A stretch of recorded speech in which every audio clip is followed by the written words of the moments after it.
João capítulo 3. Eu vou tratar de meditar em 2 versos, os versos 5 e 8. Você pode ficar assentado como está. Ouça com atenção a leitura desses versos, desses 2 versos. 1 João capítulo 3, verso 5 e verso 8. E depois da leitura eu vou orar. A palavra de Deus diz, verso 5. E bem sabeis que ele se manifestou para tirar os nossos pecados, e nele não há pecado. Verso 8. Quem pratica o pecado é do diabo, porque o diabo peca desde o princípio. Para isto o Filho de Deus se manifestou, para desfazer as obras do diabo. Nosso Deus, tua palavra está aberta diante de nossos olhos. E confiamos que o teu Espírito Santo há de trabalhar em nosso coração e nossa mente, para que docilmente nós possamos beber da tua verdade e entender como ela se aplica pessoalmente a cada um de nós. E assim exaltar o teu nome através da obediência. Nesta dependência nós oramos em nome de nosso tão poderoso Salvador, o Senhor Jesus Cristo. Amém. Vamos lá, esses 2 versos são o nosso alvo de hoje. E eu quero tratar deles com você. A primeira questão que eu quero que você pense com seriedade é que grande parte de nós tende, em algum momento da nossa vida, olhar para o pecado como algo passivo, como uma força. Então, se alguém lhe pergunta a você o que é o pecado, talvez você trabalhe essa noção e pense nisso como o pecado sendo simplesmente uma força ou algo passivo ao qual você não tem condições de responder. Isso não é pecado. Pecado não é passivo. Pecado é ação ativa. Pecado é escolha. Jamais se afaste desse princípio. Pecado, o poder do pecado agindo em nós, nos leva a escolhas. Então, quais são os meus pecados? As minhas escolhas, que são uma transgressão da lei de Deus. Eu sei a lei do Senhor, eu sei o que Ele diz em sua palavra, e eu escolho fazer diferente. Então, não há passividade aqui. Há realmente uma escolha e uma obediência ao pecado que é ativa da minha parte. Observe, por exemplo, o verso 4 desse mesmo capítulo. Qualquer que pratica o pecado também transgride a lei. Então João assim conceitua, porque o pecado é a transgressão da lei. Ou seja, a transgressão não é passivo. Nós temos, por exemplo, código de trânsito, código eleitoral, código de um monte de coisas. Quando, por exemplo, você é abordado por um policial porque você transgrediu algum código de trânsito, alguma questão no trânsito, você não vai dizer, olha, foi sem querer. Talvez você não prestou atenção em tudo isso, mas o carro não anda sozinho. Precisa alguém na direção dele. Então não há esse sem querer. Ou seja, é algo literalmente que é a transgressão. E nós temos que ter esse conceito muito firme em nós. O pecado é a transgressão da lei. O pecado é a desobediência daquilo que Deus diz em sua palavra, que não devemos fazer e fazemos, e daquilo que Ele diz em sua palavra para nós fazermos e não fazemos, ou ainda, quando Ele fala em sua palavra e nós, no nosso coração e na nossa mente, murmuramos contra isso. Pois bem, nos versos 5 e no verso 8, há 2 expressões que tratam disto. No verso 5, João diz que ele se manifestou para tirar os nossos pecados. Ele quem? Jesus Cristo. No verso 8, o final do verso diz, para isto o Filho de Deus se manifestou para desfazer as obras do diabo. Então eu quero comentar com vocês e levar-nos à percepção de como isso atinge a nossa vida nesses 2 princípios. Eu vou começar pelo verso 5. Claramente, o Senhor diz aqui que Ele se manifestou, no verso 5, para tirar os nossos pecados. E há questões, por exemplo, que Jesus fez, e eu quero começar por isso, que não eram seu objetivo principal. E por que eu quero dizer isso? Porque às vezes nós nos perdemos em algumas questões e acabamos por perder a razão principal. Eu vou usar um exemplo. Por exemplo, em João 1,18 está escrito, Deus nunca foi visto por alguém. O Filho unigênito que está no seio do Pai, esse o revelou. Essa é uma ação que Jesus fez. Ele revelou o Pai, mas essa não era a sua ação principal. Mas Ele fez isso. Depois ele vai dizer, no verso 8, porque lhes dei as palavras que tu me deste, e eles as receberam, e têm verdadeiramente conhecido que saí de ti, e creram que me enviaste. Então nota que Jesus diz, lhes dei as palavras que tu me deste. Jesus transmitiu a mensagem do Senhor, do seu Pai, mas notem, ainda isso não é a sua missão principal. Em 1 Pedro 2,21 está escrito, porque para isto sois chamados, pois também Cristo padeceu por nós, deixando-nos o exemplo, para que sigamos as suas pisadas. Ou seja, Jesus veio a este mundo para nos dar o exemplo, mas ainda não é sua missão principal. Então talvez você possa elencar, somar diversas razões pelas quais Jesus veio a este mundo. E todas elas são reais e verdadeiras. Mas qual é a principal? Qual é o objetivo central? Literalmente, o que João está nos dizendo aqui é que Jesus não veio a esse mundo unicamente para nos ensinar, motivar e dar o exemplo. A razão de Jesus vir a este mundo realmente reside no fato, e Lucas 19:10 diz, porque o Filho do Homem veio buscar e salvar o que se havia perdido. Ou seja, Jesus veio tratar da nossa condição. Por que eu estou dizendo isso? Irmãos, às vezes, nós tornamos, e é real, todo o propósito de Cristo neste mundo é belo, é maravilhoso o que Ele fez por nós neste mundo, mas nós tendemos a tornar isso algo tão sentimental, que nós esquecemos a real razão. Jesus veio a esse mundo para tratar dos meus e dos teus pecados. Isso não é bonito. Talvez nós falemos tanto do amor de Deus, e Ele é verdadeiro, que nós esquecemos que a razão pela qual Jesus veio a este mundo também tem a ver com a ira de Deus. Isso não é belo. Então não se esqueça disso e nem fuja desta verdade. Agora, quando Ele vem tratar dos nossos pecados, João vai dizer no verso 5 que nele não há pecado, e nós temos que entender uma verdade preciosa sobre o Senhor Jesus. Por que Jesus veio a este mundo tratar dos meus pecados? O que o qualifica para tratar dos meus pecados? E assim a gente acaba entendendo quem é o nosso tão grande Salvador. Em Gálatas 4:4 está escrito, mas vindo a plenitude dos tempos, Deus enviou seu Filho, nascido de mulher, nascido sobre a lei. Primeiro, Jesus é o nosso legítimo representante, ou seja, Ele pode tratar dos nossos pecados porque Ele é um de nós. Um representante legítimo da raça humana, realmente alguém que em seu nascimento assumiu todos os atributos de um ser humano e tornou-se membro da raça humana. Mas há um detalhe aqui. Em Lucas 1:35 está escrito que respondendo o anjo disse-lhe, descerá sobre ti o Espírito Santo, está falando a Maria, e o poder do Altíssimo te cobrirá com a sua sombra. Por isso também o santo que de ti há de nascer será chamado Filho de Deus. Notem, o santo que de ti há de nascer. O Senhor Jesus Cristo assumiu plenamente a nossa natureza humana, com uma exceção. Não há pecado nele. Por que Ele pode tratar de nossos pecados? Porque Ele não está debaixo da mesma condenação que nós. E isso deve ser levado em conta. E mais do que isso, em Hebreus 4:15 é dito, porque não temos um sumo sacerdote que não possa compadecer-se das nossas fraquezas. Porém um que, como nós, em tudo foi tentado. Qual é o detalhe aqui? Sem pecado. Ele jamais falhou. Então Jesus veio tratar dos nossos pecados porque Ele pode fazer isso. Ele é membro da raça humana, um homem verdadeiro, ou seja, um membro da nossa raça, porém sem pecado, nasceu sem a condenação do pecado e não cometeu pecado na sua vida. Por isso, então, Ele pode ser legitimamente o nosso representante. Mas agora, onde isso conduz Jesus a tratar dos nossos pecados? Quando nós falamos disso, nós precisamos tratar da questão da lei. E talvez você pense que a lei de Moisés nada tem a ver conosco. Isso não é verdade. Talvez você pense que a lei de Moisés em aspecto nenhum nos atinja. E o que 1 João diz é que as coisas não são assim. Olhe, por exemplo, Tiago capítulo 2, versos 10 e 11, quando Tiago diz, porque qualquer que guardar toda a lei e tropeçar em um só ponto, tornou-se o quê?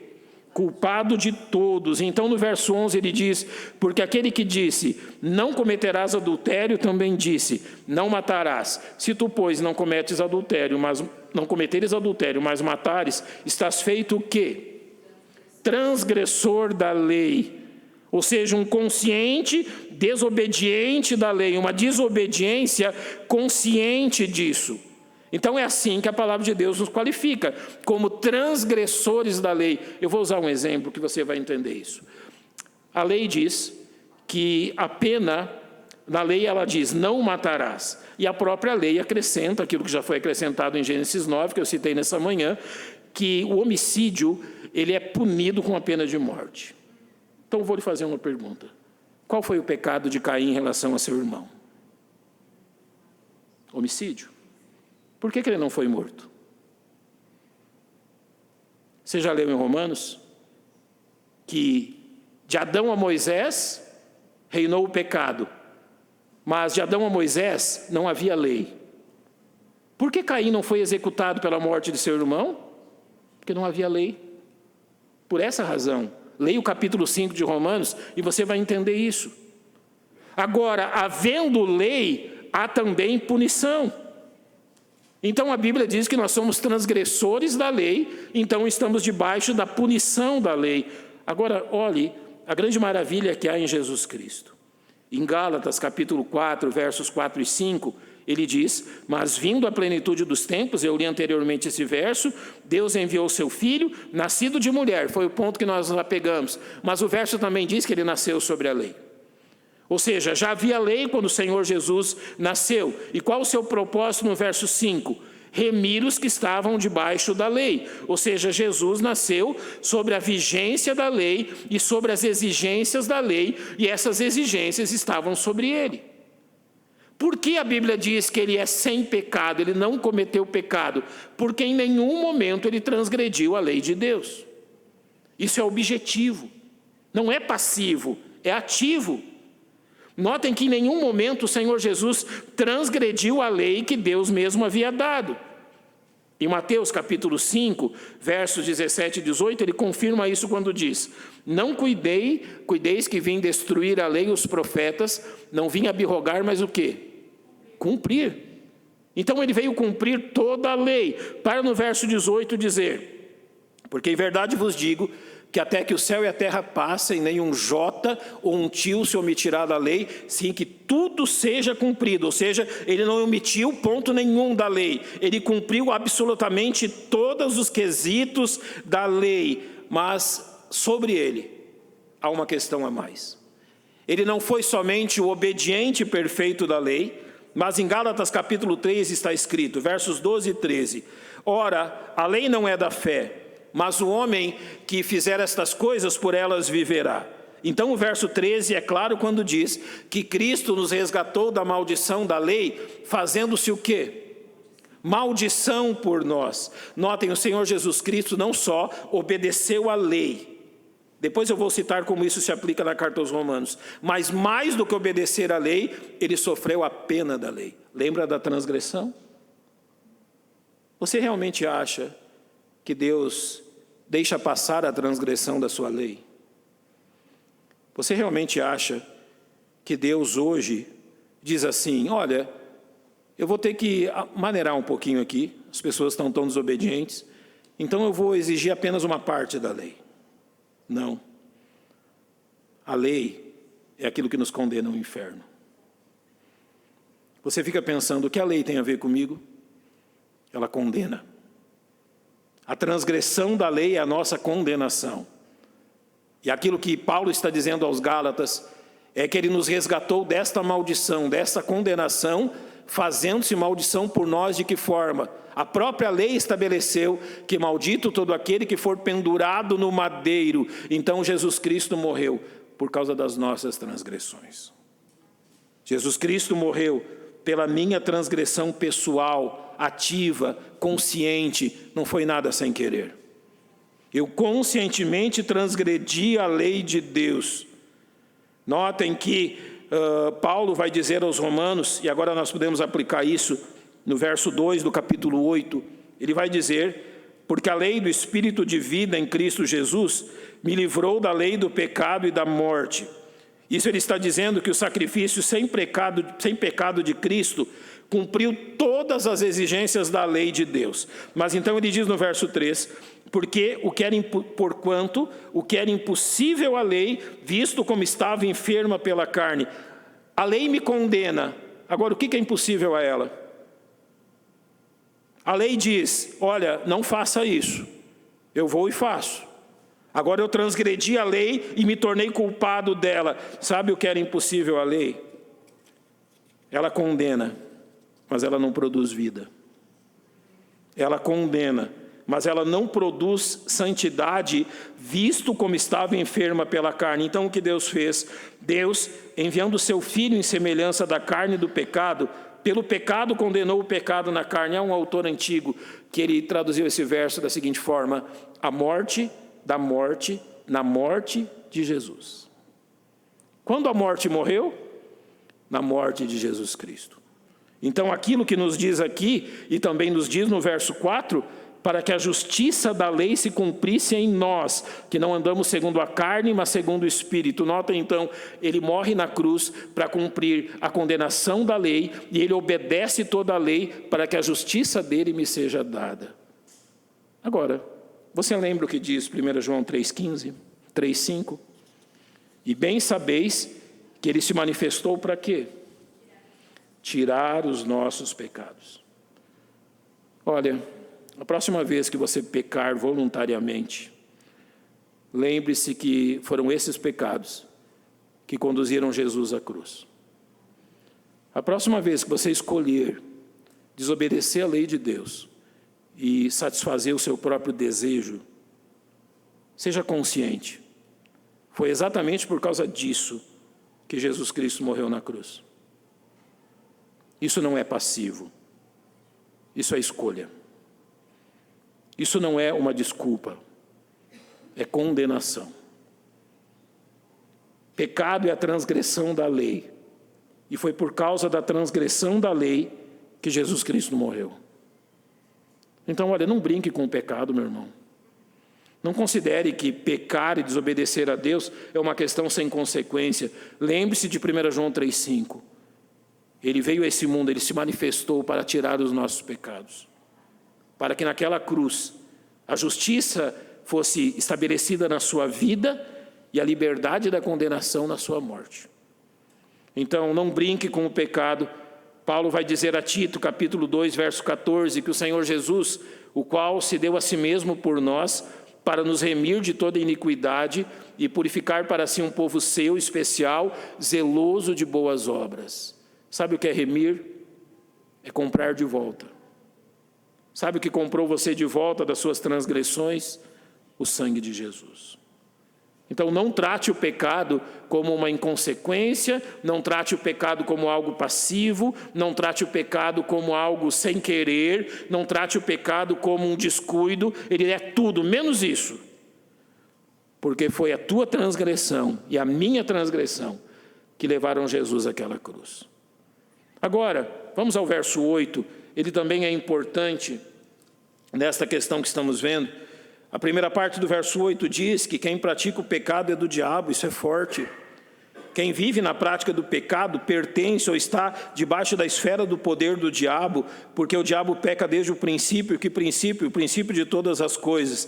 Então, no final, a segunda parte do verso 8, ele vai dizer, novamente, o objetivo da vinda de Jesus a este mundo.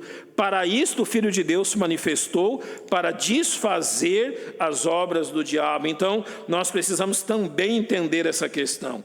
E isso começa pelo entendimento de que Jesus veio a esse mundo, se esta é a lógica do verso, para desfazer algo que foi produzido pelo diabo. Se ele veio desfazer as obras do diabo, significa que o diabo tem uma obra. E ele claramente diz obras, ou seja, o seu trabalho, aquilo que ele se dispôs a fazer. E é interessante, agora nós vamos para o princípio, Gênesis capítulo 3, verso 13, quando Moisés diz assim: e disse o Senhor Deus à mulher, por que fizeste isso? E disse a mulher: a serpente me enganou e eu comi. Então nós entendemos que o pecado entra no mundo porque foi instigado pelo próprio diabo. Aqui começam as suas obras. Então, no capítulo 3 de Gênesis, a Bíblia começa a descrever quais são as obras do diabo. E uma das suas obras é um engano que leva o ser humano a essa desobediência. Novamente o parêntese aqui. Depois nós vamos ler: engano não quer dizer inocência. Engano não quer dizer que você se torne inocente, porque o engano te leva a praticar, e é a prática, a transgressão que te culpa. Em 2 Coríntios 11:3, Paulo diz sobre isso: mas temo que assim como a serpente enganou Eva com a sua astúcia, assim também sejam de alguma sorte corrompidos os vossos sentidos e se apartem da simplicidade que há em Cristo. Aqui astúcia tem o sentido de artimanha, algo feito para iludir. Então as obras do diabo aqui são citadas como obras de astúcia. Eu vou usar um exemplo que talvez você ria de mim. Astúcia é mais ou menos o que eu vou lhe contar agora. Quando eu fui para o seminário, eu tive muitos colegas amazonenses, e eles são muito bons na captura de animais na mata. E eu me achava um gaúcho muito esperto para isso. Então eu fiz uma arapuca. Alguém aqui sabe o que é uma arapuca? Eu fui lá na marcenaria, peguei aqueles pauzinhos bem cortadinhos, tudo muito bonito. Pregadinho, tudo assim, olha, você daria 10 para a minha arapuca. Coloquei lá no mato. Fui na cozinha, peguei algumas frutas, coloquei lá embaixo, e eu tinha certeza que no outro dia ia ter algum bichinho ali. Passou-se uma semana, não passaram nem perto. Então eu perguntei para um amigo amazonense que estudava comigo qual era o problema. Ele disse para mim: olha, por mais idiota que o animal seja, ele notou que isso aqui foi feito por alguém para pegar ele. Ele não vai vir aqui. Tudo que você usou não tem aqui na natureza. Ou seja, você achou que ia enganar quem? Ele me disse: sabe como é que faz uma arapuca? Então ele olhou para as árvores.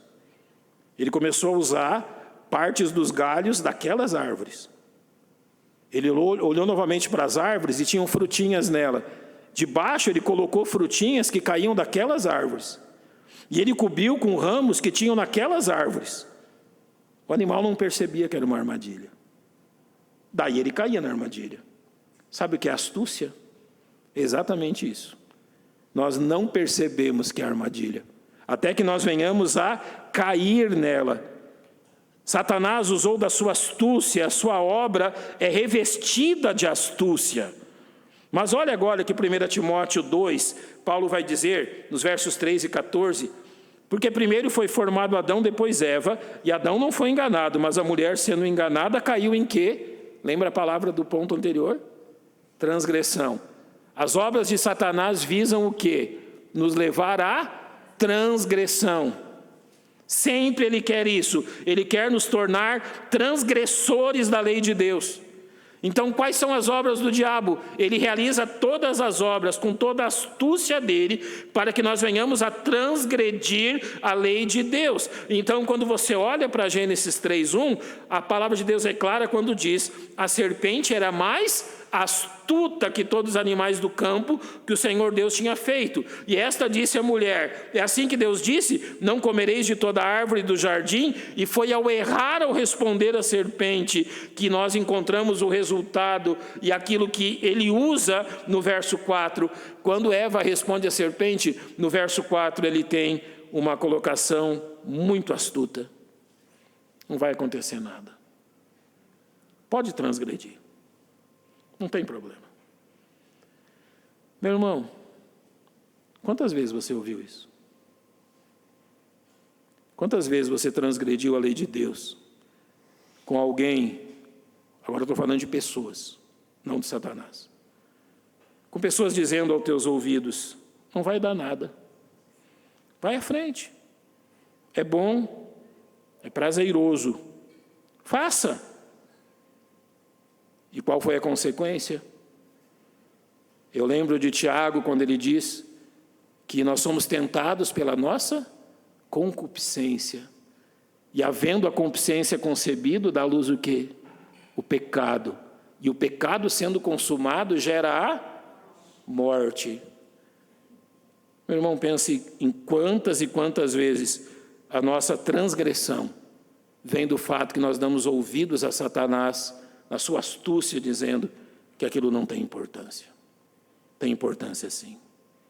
A transgressão da lei de Deus é o que nos condena eternamente diante dele. E ele ainda, na sua astúcia, no verso 5, ele vai adiante quando diz, porque Deus sabe que no dia em que dele comerdes, se abrirão os vossos olhos e sereis como Deus, sabendo o bem e o mal. Sabe que Satanás falou a verdade? Eles se tornaram conhecedores do bem e do mal. Qual é o problema? Não sabiam o que fazer com isso. Não sabiam escolher o bem. Ou seja, a transgressão deles, o engano de Satanás, os levou a uma armadilha. E agora, quando Jesus vem a este mundo, ele vem fazer o quê?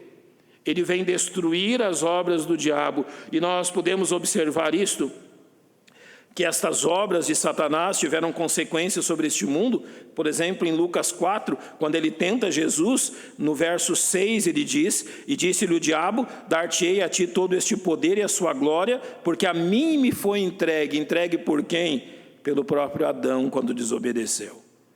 Estas obras não só levaram o homem a entregar a Satanás o reino deste mundo, mas em Efésios 2:2 está escrito, em que noutro tempo andastes, segundo o curso deste mundo, segundo o príncipe das potestades do ar. Quem é este?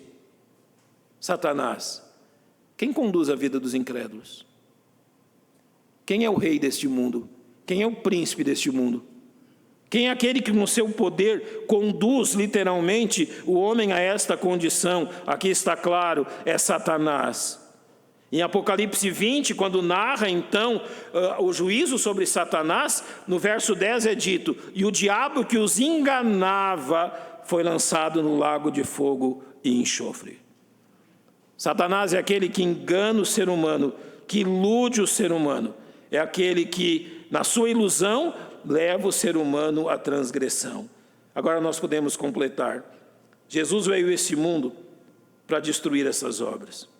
Sabe, Jesus vai usar um exemplo muito interessante disto. Em Lucas capítulo 11, você já leu esse versículo.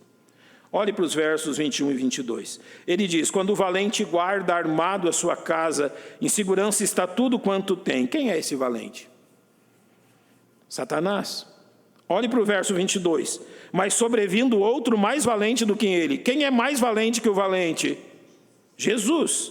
E vencendo, e aonde ele o venceu? Na cruz do Calvário, tira-lhe toda a sua armadura em quem confiava e reparte os seus despojos. Sabe quais são esses despojos de Satanás? Eu e você, antes de conhecermos a Jesus Cristo. Nós fazíamos parte dos seus tesouros, do seu poder, é assim que ele nos via.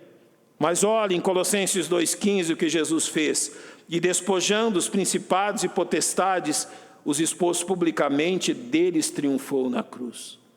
Como Jesus desfez as obras do diabo, vencendo na cruz do Calvário. Isso nos leva, irmãos, a uma conclusão semelhante daquela do verso 5. Você conhece Efésios 4:27, sabe de cor? Ele é bem fácil. Não deis lugar ao diabo. Quantas e quantas vezes a desobediência dos filhos de Deus tem como sugestão aquilo que Satanás vem a nos dizer?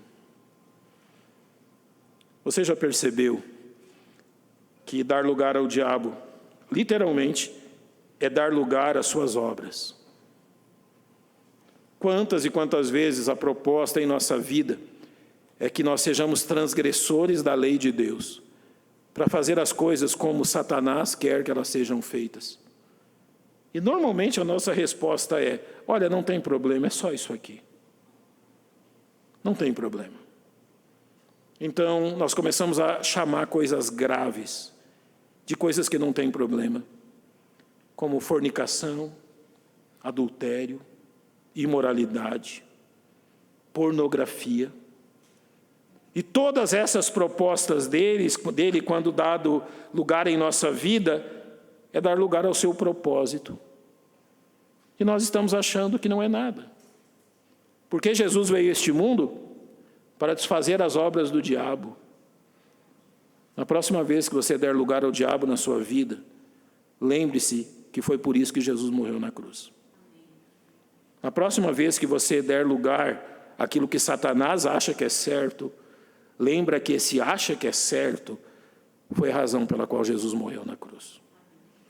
Meus irmãos, não deis lugar ao diabo. Sabe, às vezes a gente se enche da razão. Eu acho que isso acontece comigo, não acontece com vocês. Às vezes eu fico pensando assim, eu estou plenamente certo e o meu irmão está plenamente errado. E eu começo no meu coração a alimentar um rancor e uma ira que, se não controlada, não tem limites. O que eu acabei de fazer? Dar lugar ao diabo. Mas eu estou cheio da razão. Pois foi esse cheio da razão que levou o meu Salvador àquela cruz. Então recorde-se desses 2 pontos. Porque Jesus veio a este mundo para tirar os nossos pecados. Porque Jesus veio a este mundo para desfazer as obras do diabo. E recorde-se bem, quanto custou para que você estivesse aqui nessa noite. O sangue do Senhor Jesus naquela cruz foi o preço para que você fosse liberto de tudo isso. Então eu termino como comecei.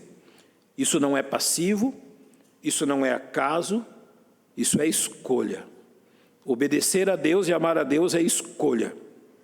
Eu entendo o que Jesus fez por mim e eu escolho obedecer a sua lei e o seu querer para mim.